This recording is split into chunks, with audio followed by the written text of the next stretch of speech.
Muy bien, pues seguimos. Amamos la sana doctrina. No de una manera intelectual solamente, sino con todo el corazón. La sana doctrina sana. La sana doctrina cura. La sana doctrina nos hace sanos. Y la contemplación y el abrazar la doctrina de la Trinidad hace que comencemos a vivir de manera creciente en el seguimiento de Cristo, en la imitación de Cristo, como el pastor estaba orando ahora mismo, saliendo de nosotros mismos para amar. ¿Os imagináis esta congregación? Bueno, yo sé que por la gracia del Señor, esas dinámicas se dan entre vosotros. Pero ¿os imagináis si el Señor nos hace abundar en eso? Una iglesia donde todos danzan en torno a Dios y al prójimo. Días del cielo sobre la tierra, familias, hogares, especialmente aquí animo a los esposos, varones, que decidan de manera radical y sencilla vivir amando a Dios verticalmente, amando a su familia horizontalmente.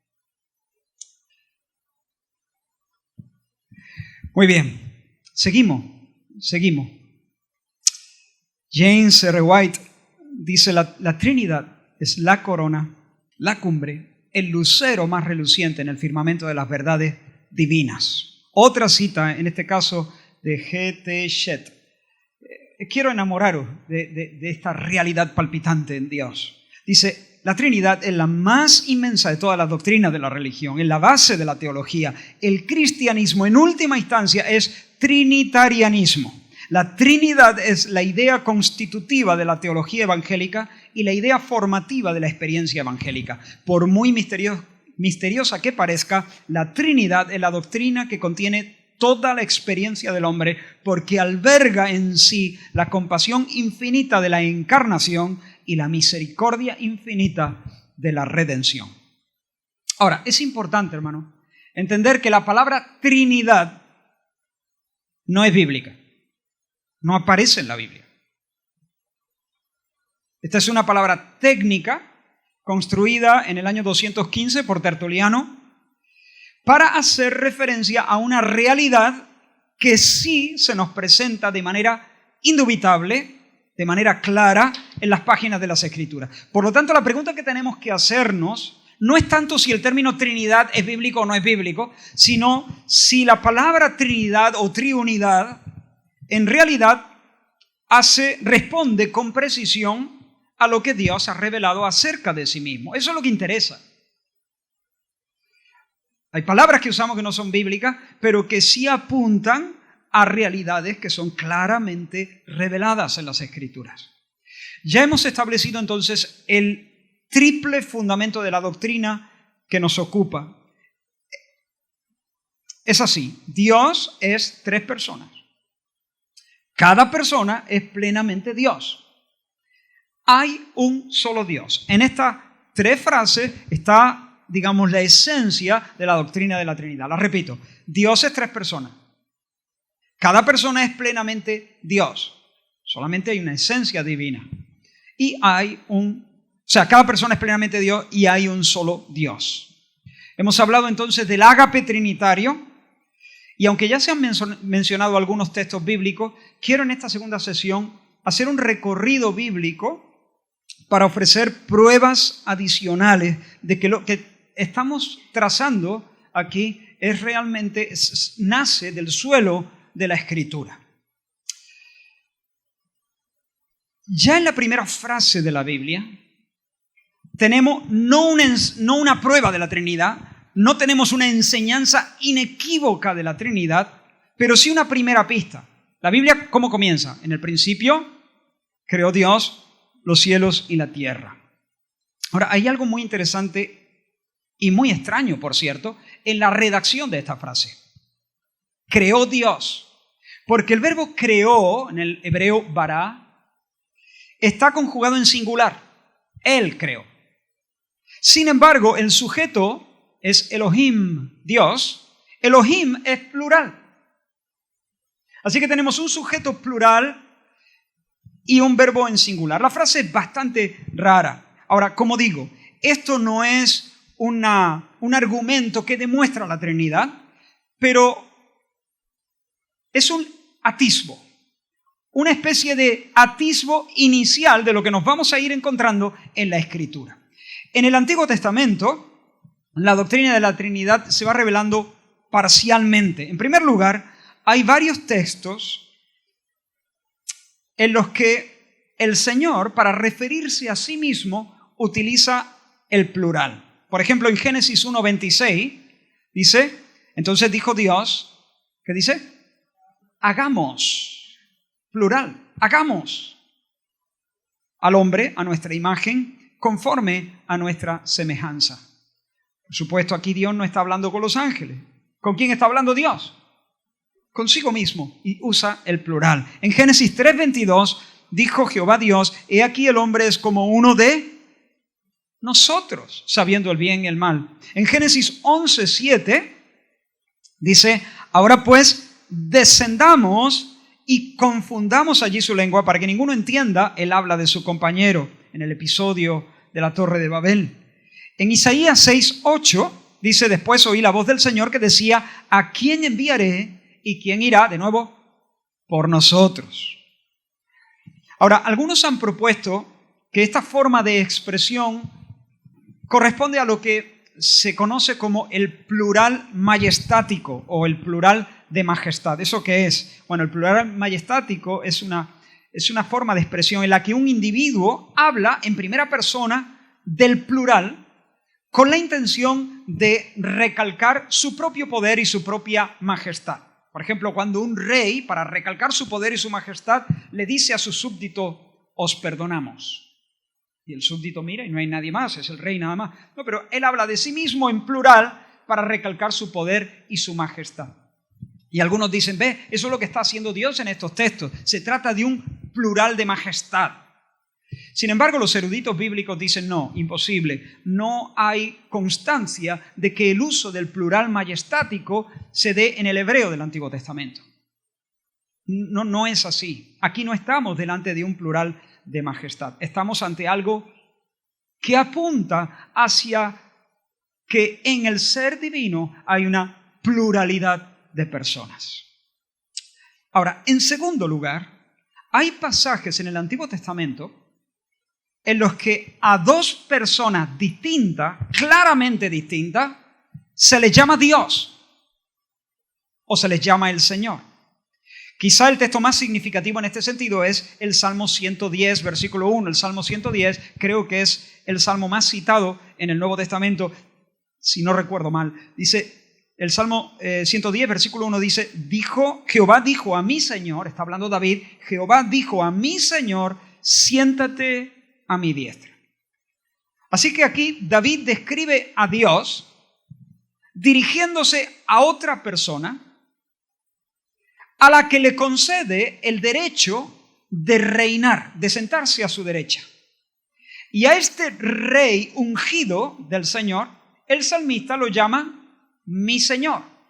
Dios, Jehová, le dijo a mi Señor. Ahora, mi Señor, Adonai. Jehová se dirige a otra persona a la que David llama Adonai, mi Señor. Hermano, jamás David habría llamado Adonai, mi Señor, a un simple descendiente suyo. De hecho, Jesús, hablando con los judíos, les dijo, ¿cómo dicen los escribas que el Cristo es hijo de David? Porque el mismo David, guiado por el Espíritu Santo, dijo el Señor a mi Señor, siéntate a mi diestra hasta que ponga a tus enemigos por estrado de tus pies. Y sigue diciendo Jesús, David mismo le llama Señor. ¿Cómo pues es su hijo? Es decir, Jesús les dice a los judíos, vosotros sabéis que ningún padre oriental, y mucho menos un rey, llamaría Señor a uno de sus propios hijos.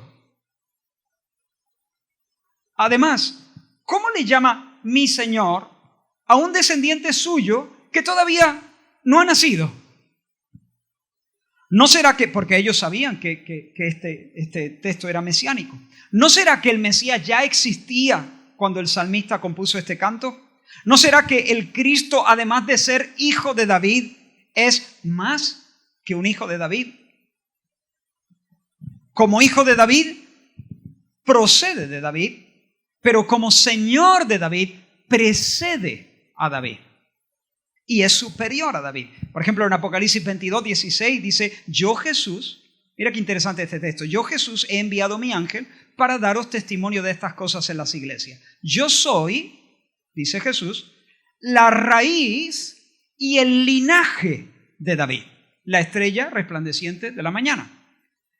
La raíz y el linaje. El linaje es la descendencia o el brote, el renuevo, el brote.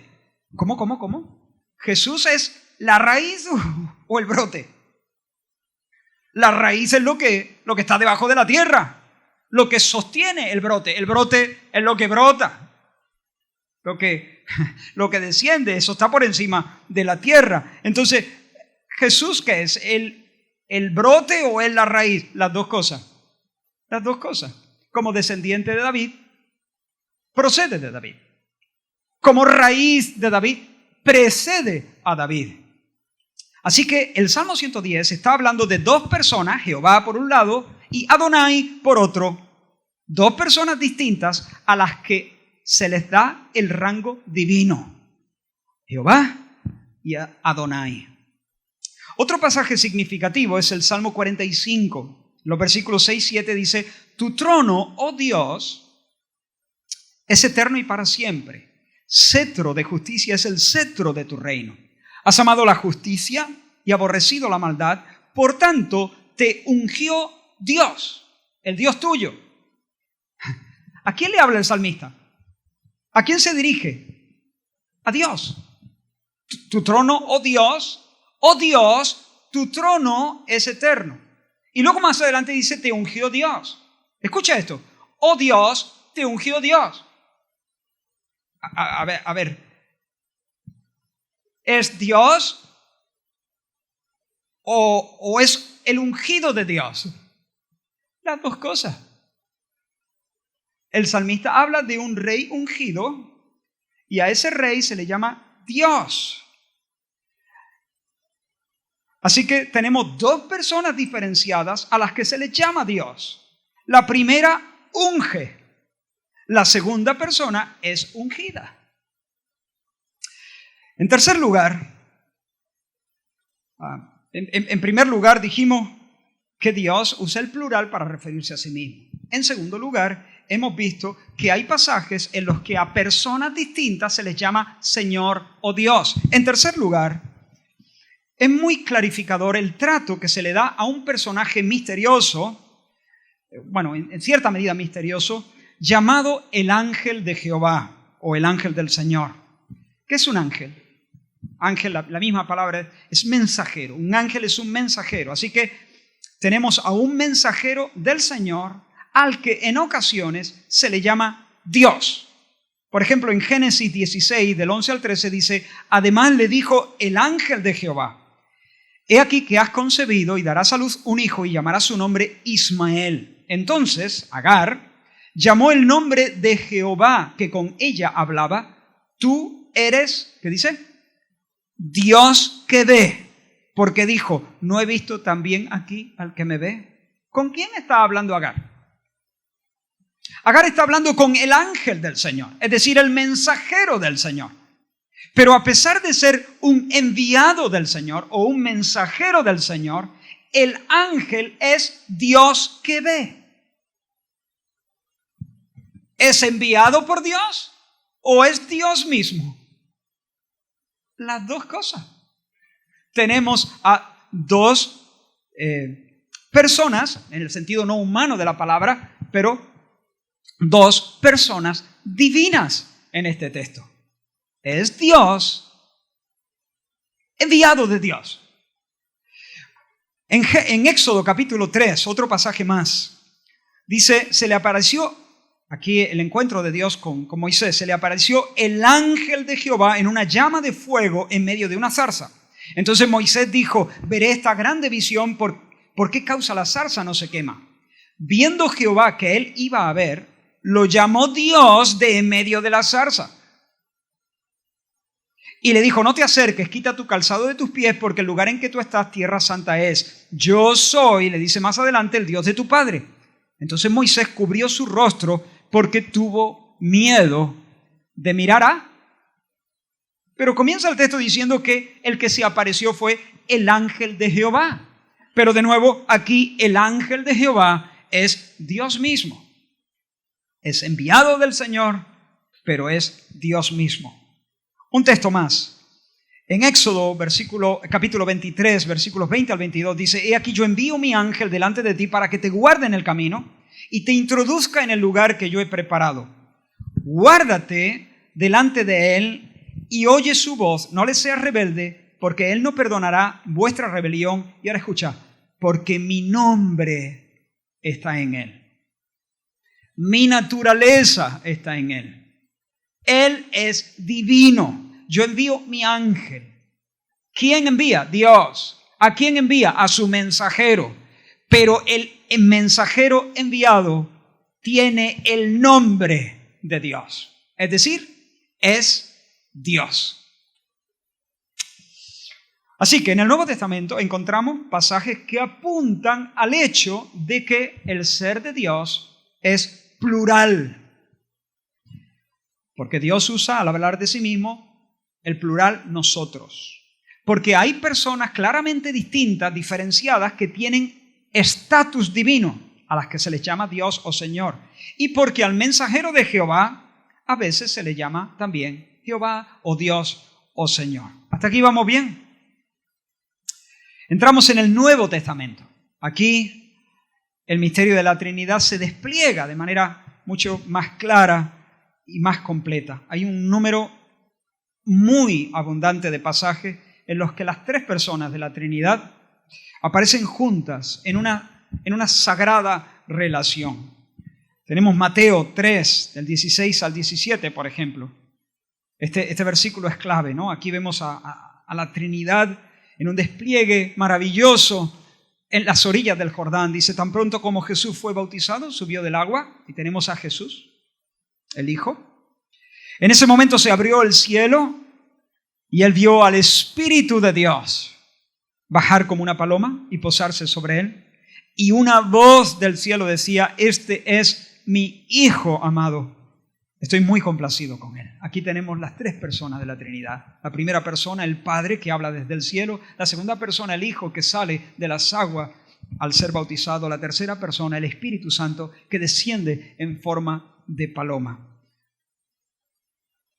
Jesús no está hablando aquí como un ventrílocuo. ¿Se dice así? ¿De dónde viene esa voz? Es de otra persona. No está hablando consigo mismo. No se trata, como algunos dicen, de que la naturaleza divina de Jesús está hablando a su naturaleza humana. No. Estamos asistiendo a la manifestación del Dios Trinidad, desplegando su gloria en el Jordán. Otro texto, 1 Corintios 12, del 4 al 6, dice, ahora bien hay diversidad de dones, pero el Espíritu es el mismo. Hay diversidad de ministerios, pero el Señor es el mismo. Hay diversidad de operaciones, pero Dios, que hace todas las cosas en todos, es el mismo. De nuevo, las tres personas de la Trinidad. Dios Padre, Dios Hijo y Dios Espíritu Santo. Primera de Pedro, capítulo 1, versículo 2. Elegidos según la presciencia de Dios Padre, en santificación del Espíritu, para obedecer y ser rociados con la sangre de Jesucristo. Cuando estén leyendo la Biblia, tened en cuenta, observad esta tríada bendita. Como una y otra vez, estamos tomando algunos versículos como botón de muestra, pero hay infinidad de versículos en este sentido. Aquí tenemos de nuevo Padre, Hijo y Espíritu Santo. Mateo 28, 19. Por tanto, id y haced discípulos a todas las naciones, bautizándolos en el nombre. Fíjate que dice el nombre, no los nombres. El nombre, un solo Dios. El nombre del Padre, del Hijo y del Espíritu Santo. B.B. Warfield, un teólogo, dice lo siguiente sobre este texto, y le cito literalmente: no se podría haber entendido de otra manera que no fuera la sustitución del nombre de Jehová por este otro nombre del Padre y del Hijo y del Espíritu Santo, y esto no podría haber significado para sus discípulos más que el hecho de que Jehová ahora sería conocido por el nuevo nombre del Padre, del Hijo y del Espíritu Santo. La única alternativa, sigue diciendo, hubiera sido que para la comunidad que estaba formando, Jesús estuviera suplantando a Jehová por un nuevo Dios. Y esta alternativa no es menos que monstruosa.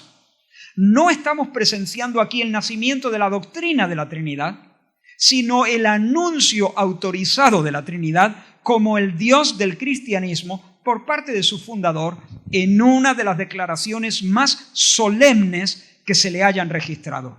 Israel había adorado al único y verdadero Dios bajo el nombre de Jehová. Los cristianos han de adorar al mismo Dios, único y verdadero, bajo el nombre del Padre y del Hijo y del Espíritu Santo. Esta es la característica distintiva de los cristianos, y eso es lo mismo que decir que la doctrina de la Trinidad es, según la propia comprensión del Señor, la marca distintiva de la religión que Él fundó. Fin de la cita. Algunos hermanos han puesto, hermanos, os digo que algunos han puesto en duda que el Espíritu Santo sea en realidad una persona divina. Dicen que sencillamente es como una especie de poder o de emanación o de energía, la fuerza de Dios en el mundo o algo así. Pero pregunto, ¿cómo podrían dos personas, el Padre y el Hijo, compartir su nombre santo con un ente que no es personal, con una fuerza, con una energía?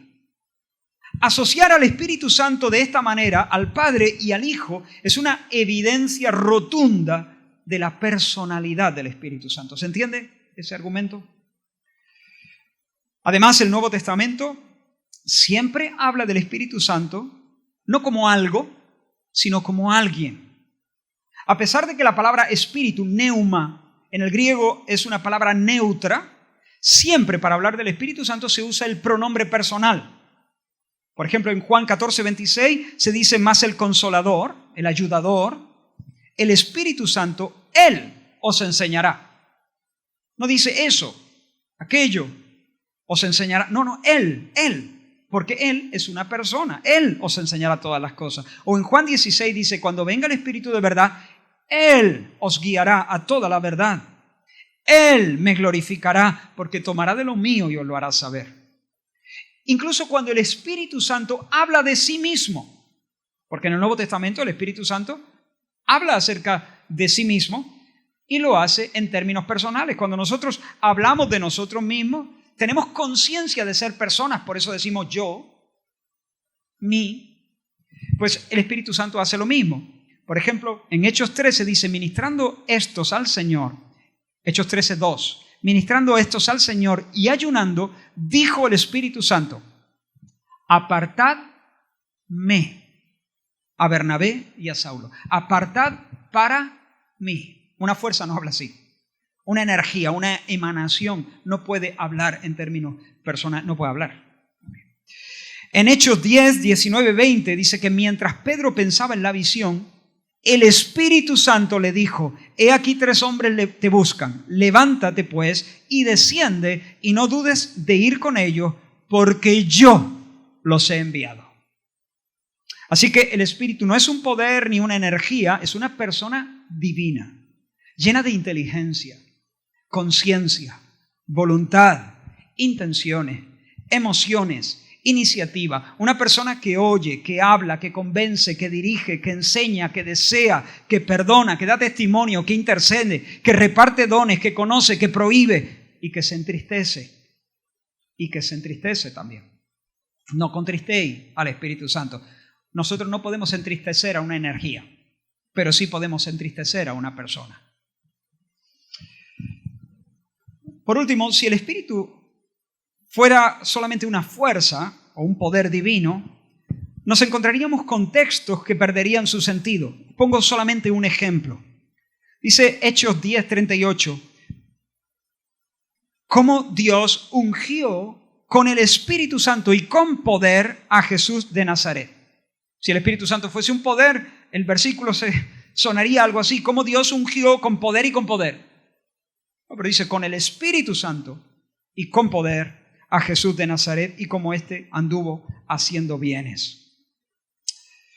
Así que, hermanos, tenemos al Padre, al Hijo y al Espíritu Santo, el Espíritu del Padre y el Espíritu del Hijo, tres personas distintas que se relacionan entre sí y cada persona es plenamente Dios. Y quiero dar algunas pruebas adicionales para demostrar que cada persona, Padre, Hijo y Espíritu Santo, es Dios. El Padre es Dios.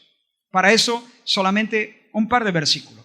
2 Corintios 1:3, bendito sea el Dios y Padre de nuestro Señor Jesucristo, Padre de misericordias y Dios de toda consolación. Segundo versículo, Juan 4:23, la hora viene y ahora es cuando los verdaderos adoradores adorarán al Padre. Dios es el único digno de adoración. Y aquí el único digno de adoración es el Padre. El Padre es Dios. Bueno, creo que esto es algo que no necesita más demostración. Ahora, el Hijo es Dios. El Hijo es Dios. Hebreos 1, versículos 8 al 12 dice, mas del Hijo dice, tu trono, oh Dios, por el siglo del siglo. Y tú, oh Señor, en el principio fundaste la tierra y los cielos son obra de tus manos. Ellos perecerán, mas tú permaneces. A partir del versículo 10 de este pasaje, el escritor de Hebreos lo que hace es tomar una cita dirigida a Jehová, a Dios, una cita del Salmo 102, donde se le reconoce a Dios su inmutabilidad, tú permaneces para siempre, y el hecho de que Dios es el creador de todas las cosas, el creador eterno. Y lo que hace el escritor de Hebreos es que toma esa cita del Salmo 2 y la aplica directamente a Jesucristo. Dice que Jesucristo es el creador eterno y el Dios inmutable. Este texto es un fortísimo argumento a favor de la divinidad del Hijo de Cristo. Segundo texto, Tito capítulo 2, versículos del 11 al 13, porque la gracia de Dios se ha manifestado para salvación a todos los hombres, enseñándonos que renunciando a la impiedad y a los deseos mundanos, vivamos en este siglo sobria, justa y piadosamente, aguardando la esperanza bienaventurada y la manifestación gloriosa de, ¿qué dice? Nuestro gran Dios y Salvador, Jesucristo. Más claro agua. Jesucristo es nuestro gran Dios y Salvador. Tercer texto, Juan 20, versículos 28 y 29. Entonces Tomás respondió y le dijo, ya sabéis, ¿no? Tomás no había estado la primera vez que Jesús se aparece al grupo entero de los discípulos reunidos. Y entonces dice, bueno, si yo no le veo delante de mí, si yo no toco sus heridas, sus llagas, no puedo creérmelo. Jesús se presenta y le dice, Tomás, adelante, hijo, toca todo lo que quieras, mete tu mano en mi costado. Y entonces no sabemos si él llegó a meter su mano o si llegó a tocar. Yo supongo que no. Directamente se tiró a sus pies y dijo, Señor mío y Dios mío. Y Jesús le dijo, porque me has visto, Tomás, creíste. Bienaventurados los que no vieron y creyeron. Otra gran declaración de la deidad de Cristo.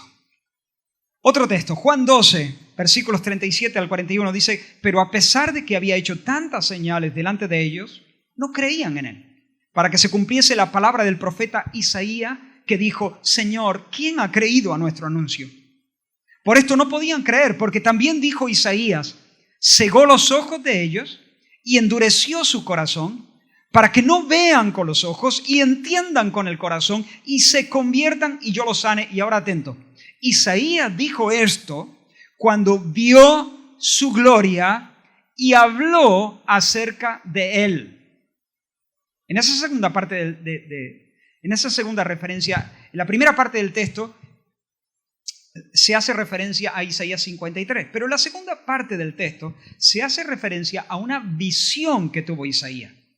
Es la visión a la que antes hemos hecho mención, Isaías 6, donde en el año en que murió el rey Usías, Isaías dice: vi yo al Señor sentado sobre un trono alto y sublime.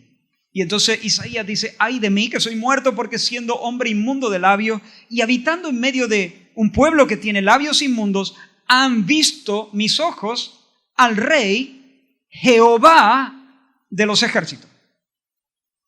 Isaías cae, su primera predicación es un oráculo de maldición sobre sí mismo: ay de mí que soy muerto, porque mis ojos han visto a Jehová de los ejércitos, siendo yo un hombre que tiene labios inmundos. Y Juan 12 nos dice que Isaías profetizó cuando vio la gloria de Cristo. ¿A quién vio Isaías? ¿La gloria de quién vio Isaías en Isaías 6? Vio la gloria de Jehová de los ejércitos. Vio la gloria de la segunda persona de la Trinidad. Vio la gloria de Cristo, el Cristo preencarnado. Así que Cristo es Dios. Romanos 9, un texto más.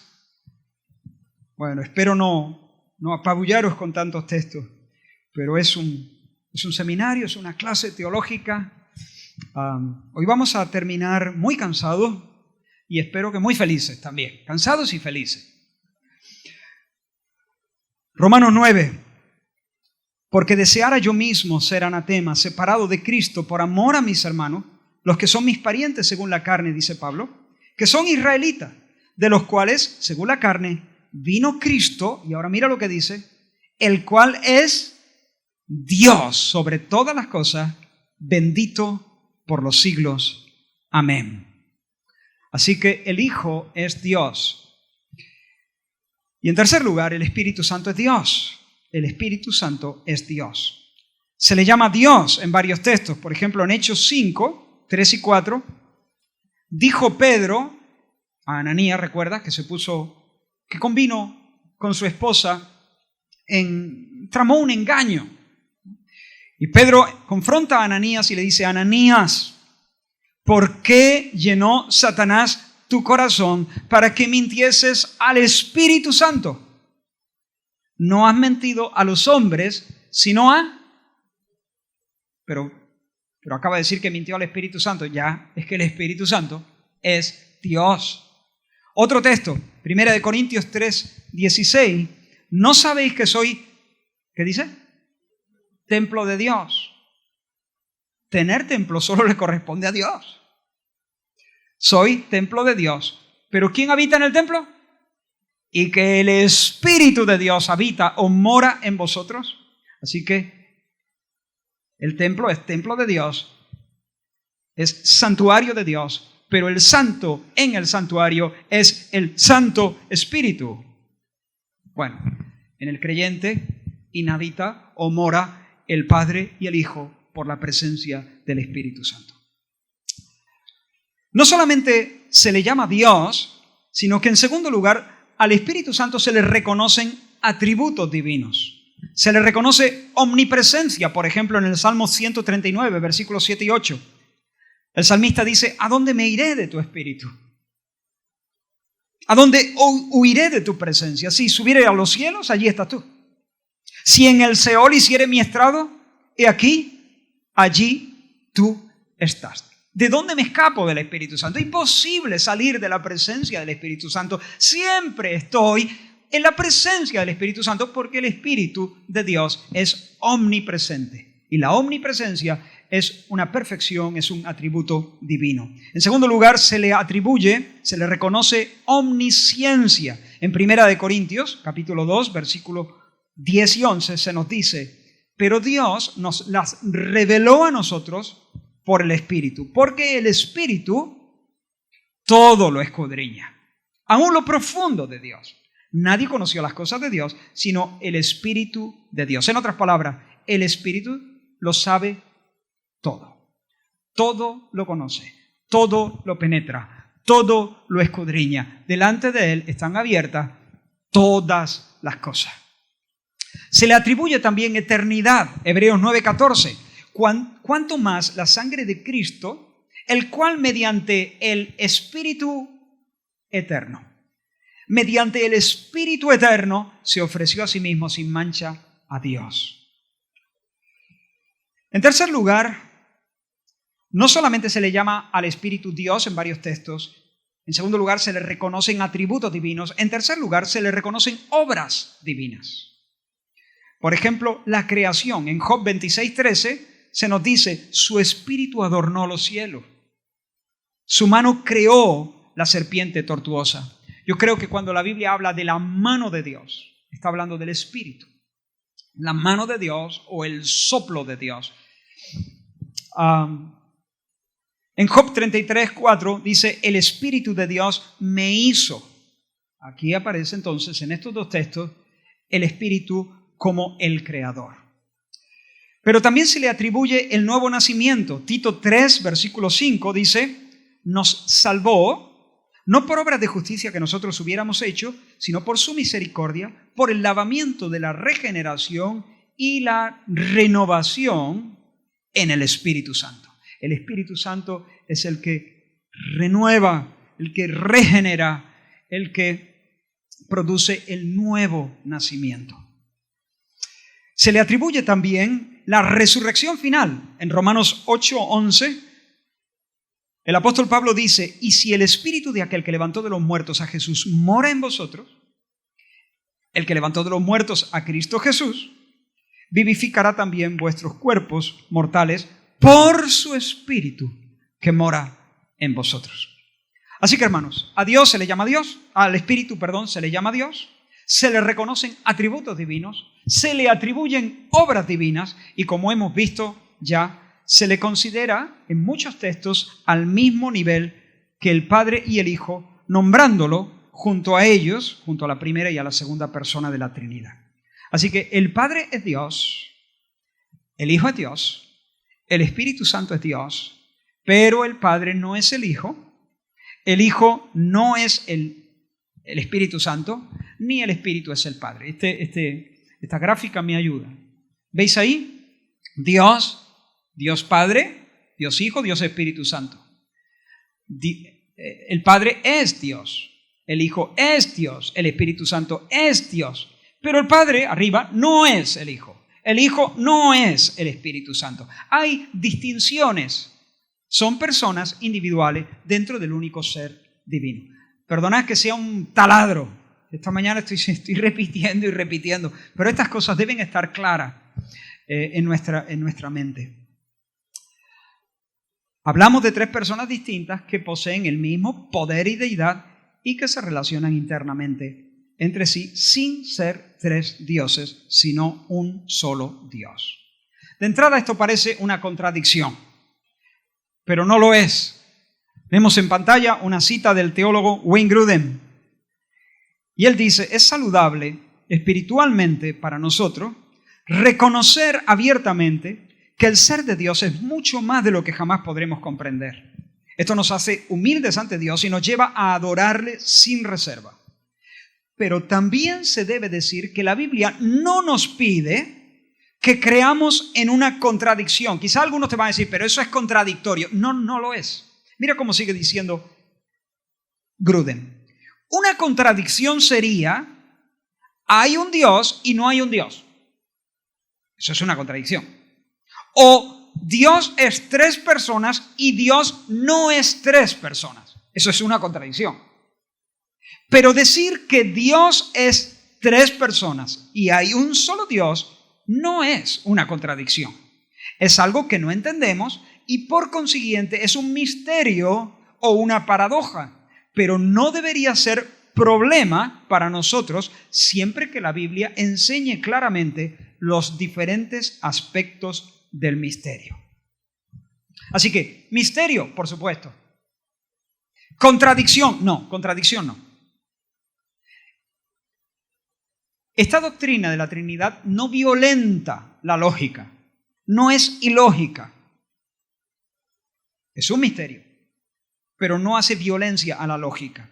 Dios, como ya hemos dicho, lo repito de nuevo, es uno en un sentido, tres en otro sentido. Uno en esencia, tres en personas. ¿Por qué Dios no puede ser así? Así es como lo formula la Confesión Bautista de 1689, la Confesión Bautista de Londres. Lo tenemos también en una diapositiva. Dice, en este ser divino e infinito hay tres subsistencias, o personas, se le podría decir. La Confesión de Fe de Londres prefiere en este caso, aquí en este punto, decir subsistencias. En este ser divino e infinito hay tres subsistencias, el Padre, el Hijo, o el Verbo o Hijo y el Espíritu Santo, de una sustancia, poder y eternidad, teniendo cada uno toda la esencia divina, pero la esencia indivisa. El Padre no es de nadie, ni por generación ni por procesión. El Hijo es engendrado eternamente del Padre y el Espíritu Santo procede del Padre y del Hijo. Todos ellos son infinitos, sin principio y por tanto son un solo Dios que no ha de ser dividido en naturaleza y ser, sino distinguido por varias propiedades relativas peculiares y relaciones personales. Esto se complica. Dicha doctrina de la Trinidad es el fundamento de toda nuestra comunión con Dios y de nuestra consoladora dependencia de Él. No mire la hora cuando empezamos. ¿Cuántos minutos tenemos para terminar esta segunda sesión? ¿Alguien me puede ayudar? ¿Cuántos minutos? ¿A qué hora termina esta segunda sesión? No recuerdo. ¿Hay 40? Ok, entonces, vale. Déjame intentar, balbuceando, hacer algunas distinciones en las personas divinas. Decimos que cada miembro de la Trinidad, si nosotros decimos que cada miembro de la Trinidad es Dios y que cada persona divina participa plenamente de todos los atributos divinos, lo que antes dije del trébol, que no se aplica, porque si nosotros tomamos al Espíritu Santo, o si nosotros tomamos la persona del Hijo, tenemos todo Dios, no un tercio de Dios. Si eso es así, la pregunta sería, ¿realmente entonces podemos hablar de alguna diferencia entre las personas divinas?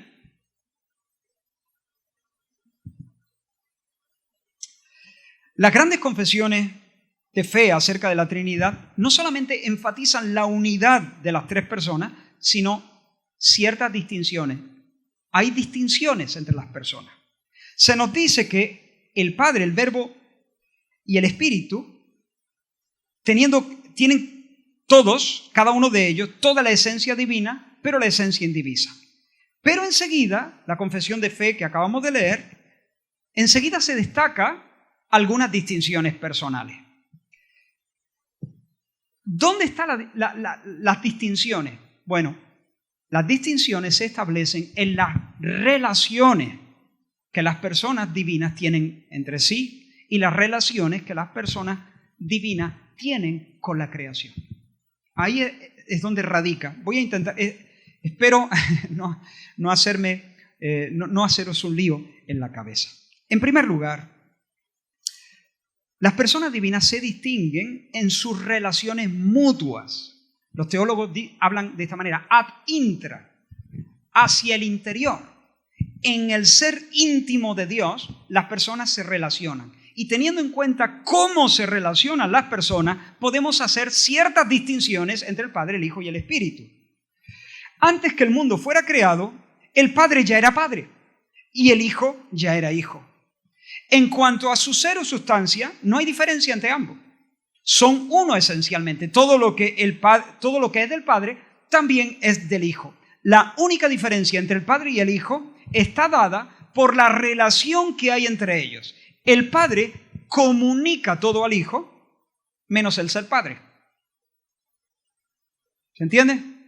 Es decir, el Padre engendra, por vía del entendimiento, engendra al Hijo, pero el Hijo no engendra al Padre. Por eso se le llama Hijo y no Padre. El Padre, los teólogos dicen, es inascible o ingénito, no es engendrado. mientras que el Hijo sí es engendrado. El Hijo proviene eternamente del Padre. La Confesión Bautista que acabamos de leer lo dice de esta manera: el Padre no es de nadie, ni por generación, ni por procesión. El Hijo es engendrado eternamente del Padre. Por el hecho de que el Padre engendra al Hijo, hay una relación del Padre hacia el Hijo como engendrante. El Padre es el engendrante, el Hijo es el engendrado.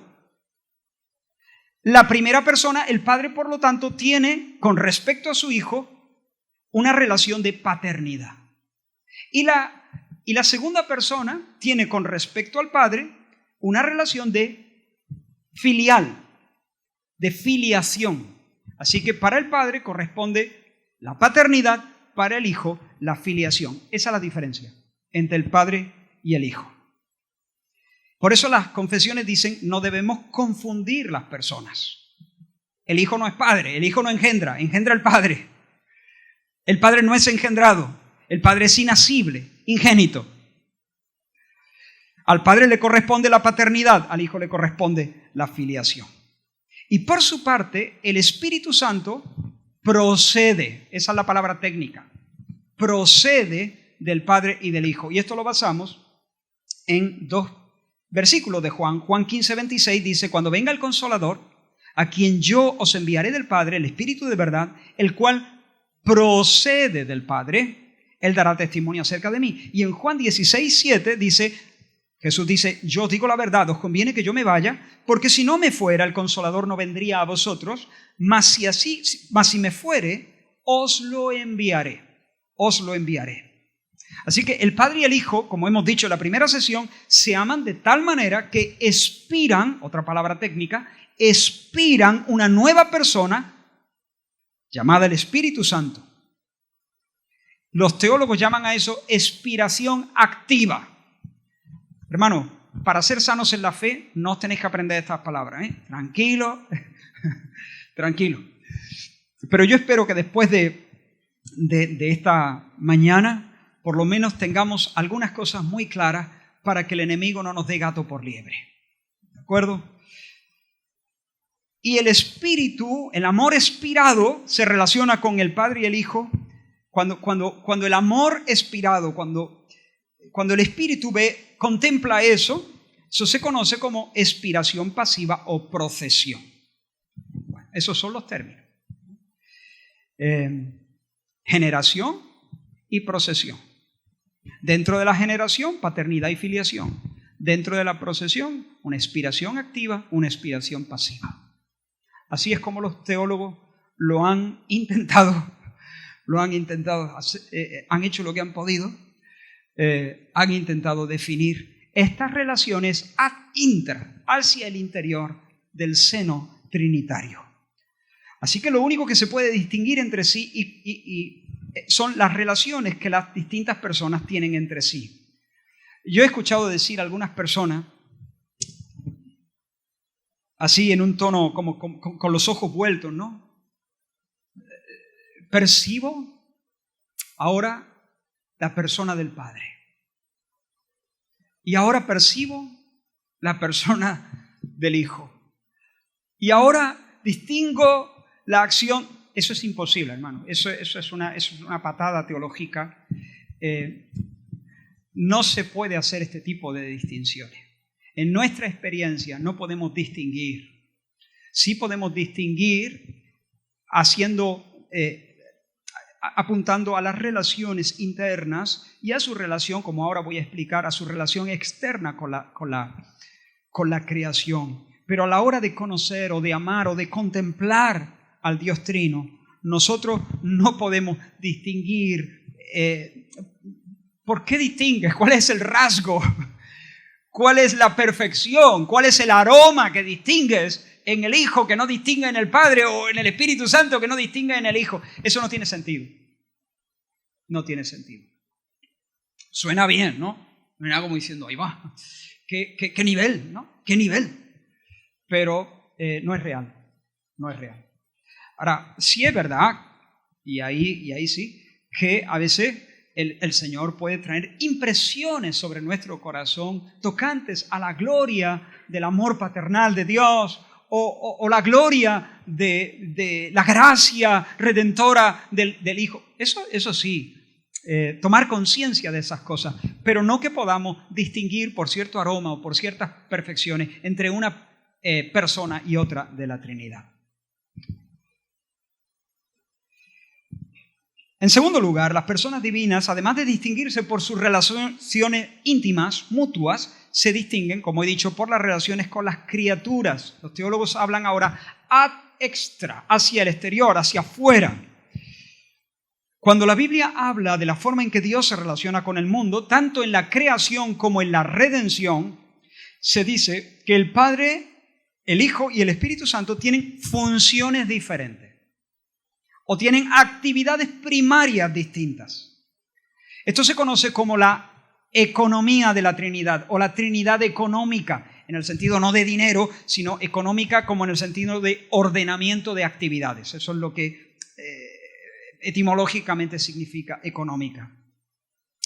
En la creación se nos dice, en el principio creó Dios los cielos y la tierra estaba desordenada y vacía, el Espíritu de Dios se movía sobre la faz de las aguas y dijo Dios. Así que el Padre habló las palabras creativas para hacer que el universo existiera, pero todo lo que vino a existir fue hecho por el Hijo. Juan 1:3 dice, todas las cosas por Él, por el Verbo, fueron hechas. Y sin Él, nada de lo que ha sido hecho fue hecho. En Colosenses 1 se nos dice que todo fue creado por medio de Él, de Cristo, y para Él. Así que el Padre habla las palabras creadoras. La obra es ejecutada por el Hijo, pero el Espíritu se movía siendo el brazo omnipotente de Dios. De alguna manera podemos decir el Padre a través del Hijo por el Espíritu. Y también ocurre así en la redención. En la redención, en la salvación, las personas divinas se compenetran. El Padre planeó la redención, el Padre envió al Hijo al mundo, el Hijo realizó o consumó la redención a nuestro favor, con su vida vicaria, con su muerte vicaria y con su resurrección. Y Dios, el Espíritu Santo, enviado por el Padre y por el Hijo, es quien da testimonio de Cristo y quien aplica al pueblo de Dios la redención ganada por Cristo Jesús. Nos regenera, nos santifica, nos da poder para el servicio y vivifica nuestros cuerpos mortales. Entonces, el Padre no se sujeta al Hijo. Es el Hijo el que se sujeta al Padre. El Espíritu no preside la relación trinitaria, por eso hay cierto orden en la Trinidad, por eso se habla que el Padre es la primera persona. Eso no es tampoco una expresión bíblica, pero los teólogos hablan de que el Padre es la primera persona, el Hijo es la segunda persona de la Trinidad, el Espíritu Santo es la tercera persona. El Padre no murió en la cruz por nuestros pecados, fue el Hijo. El Espíritu no murió. Esa es la obra particular, como digo, del Hijo. Sí, el Dios Trino, las tres personas se compenetran, las tres crean, las tres redimen, las tres santifican, pero normalmente la Escritura atribuye la creación a Dios Padre, atribuye la redención a Dios Hijo y atribuye la santificación al Espíritu Santo. Por tanto, al hablar de las relaciones intratrinitarias o trinitarias, podemos decir que hay dos tipos de subordinación, y con esto terminamos la segunda sesión. Dos tipos de subordinación en Dios. En primer lugar, una subordinación hipostática, le llaman los teólogos, es decir, una subordinación que existe en las relaciones ad intra, las relaciones mutuas, generación y procesión, y una subordinación económica, es decir, en las relaciones ad extra, en las funciones o actividades de Dios en la creación y en la redención. Pero, hermanos, esto es importante, pero no hay subordinación esencial. Subordinación hipostática, sí, subordinación económica, sí, pero no subordinación ontológica, no subordinación en el ser o en la esencia. En cuanto a la esencia divina, en cuanto a los atributos de deidad, no hay ninguna subordinación. Entonces decimos que Dios Padre, Dios Hijo y Dios Espíritu Santo son iguales en ser, subordinados en función. Iguales en ser, subordinados en función. Lo dejamos aquí. Dentro de unos minutos arrancamos la tercera sesión. Yo sé que esto es arduo. Yo sé que esto es arduo, pero espero que el Señor bendiga todo esto en nuestros corazones.